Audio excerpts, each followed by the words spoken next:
Right things to do. Julian Jessop, the Independent Economist, joins us. Julian, good afternoon to you. Good afternoon. Budgets are always interesting, of course, because it's usually, hours, days and a week or so later that you start to drill down and realise what's in it. She said, well, it cost 25 million quid, this new move, which removes the requirement for 12 hours education. That's contentious for many reasons, of course, but let's not write off 25 million quid, because if you look into that budget, there's lots of little 25 million quids knocking around. Well, that's the problem. There's quite a contrast between her rhetoric on the need to bring welfare spending under control and to reform the system and what they actually seem to be doing. So last week, I think it's another £16 billion of additional spending, most of it on welfare. And more details today about individual programmes that are being expanded or being made more generous. So, I mean, which is it? I mean, are they going to reform the welfare budget to save money and also, of course, to protect the wider interests of the economy and the people involved? I mean, at the end of the day, just giving people money to remain out of work is not a great idea. Or is she really going to tackle this problem? And so far, as I say, you have to go by what people do, not what they say.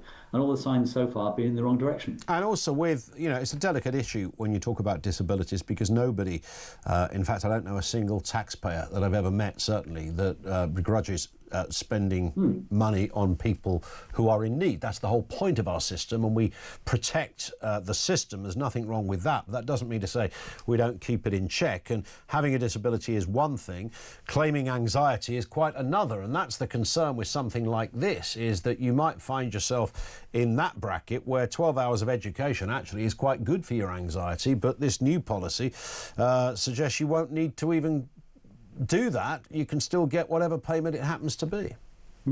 Well, obviously, I don't claim to be an expert on the individual detail of these individual benefits and the conditions for claiming them. But I do have a good sense, hopefully, of what's going on in the economy. And if you have a system where an increasingly large amount of money is being transferred from taxpayers, people in work, to people who, so many of them are in work, to be fair, about 60% of people are on universal credit, but about 40% of them therefore are not.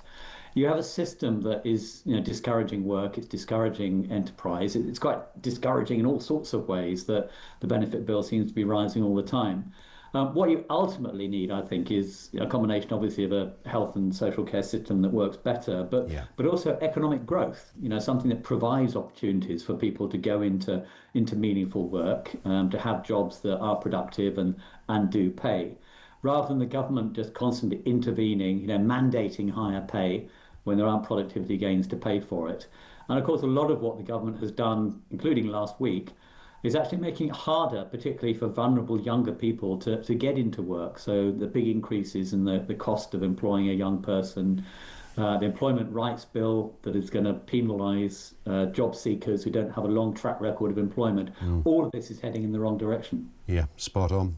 I should get a word from you, Julian, on the OBR, who, of course, in the last hour have released a statement to clarify what happened. There was no cyber attack. This, of course, is the budget leak we're talking about here. I'm sure in all your years of number crunching as an economist, you've never seen anything quite like this. I'd love somebody to tell me in one sentence, did someone just hit send or publish on a computer? Because that kind of sounds like what happened. They have ruled out it wasn't a cyber attack, but interestingly, their statement said this goes to the very heads of those that run the OBR. So there are finger pointing even on their own press release. Well, I mean, ultimately, the people who run an organisation are responsible for every aspect of running it. So I think that's where they're coming from. Extraordinarily, what seems to have happened was that it was possible to access the document just by guessing what it was going to be called. And since the document is called pretty much the same thing every time around, but they simply changed March to November or whatever at the end, somebody apparently was able to guess what it was. It was as simple as that, which is quite extraordinary. Also, of course, an accident waiting to happen, but it doesn't really encourage your confidence in government IT security. Not really. So you don't think this was published because somebody wanted a, you know, like the day before you leave the job, you're going to have the last laugh and publish something. No, I mean the report, which by the way was turned around very quickly. So lots of credit to those people that did this report. Report makes it clear that there's no connivance or malfeasance by anybody within the OBR. There was just an obvious flaw in the security system that if you're able to remember what the link was for previous budget documents, you could probably work out what the link was for this one. Crazy. Should somebody walk the plank for this? No, I think genuine mistakes like this, you're allowed to make them once. I think deliberately misleading the public about the contents of the budget will be rather different. Yeah. Well, we'll watch with interest. I reckon 6 p.m, Julian, someone's going to walk, but I know nothing about this area. You know loads about it, so maybe you're on the money here. We'll watch with interest. Julian, thank you. Julian Jessop, Independent Economist, with us on the programme. Guessing the password. Wow. I mean, just think about this. It's a budget, right? It's not like it's a press release where the annual department in the environment area of government announces the most sought after trees that need to be looked after going forward. Is it going to be a silver oak or whatever it's called, an elm or whatever? It's not that.